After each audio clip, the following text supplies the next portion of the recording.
ভিডিওর শুরুতেই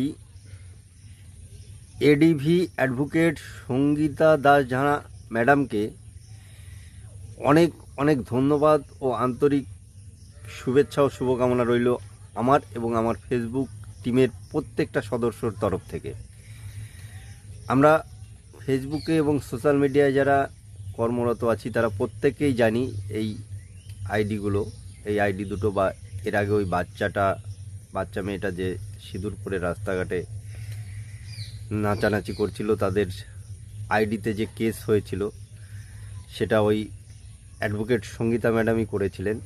তো ম্যাডামের কাছে আমাদের ফেসবুকের আমার এবং আমার ফেসবুক টিমের প্রত্যেকটা সদস্য থেকে রিকোয়েস্ট থাকবে যে এদের মতো আরও কিছু ছাপড়ি রয়েছে যারা সমাজটাকে ভীষণভাবে নোংরা করছে। তাদের আইডিগুলোর দিকেও আপনি একটু নজর রাখবেন। যাই হোক, আপনাকে আবার ধন্যবাদ জানিয়ে শেষ করছি।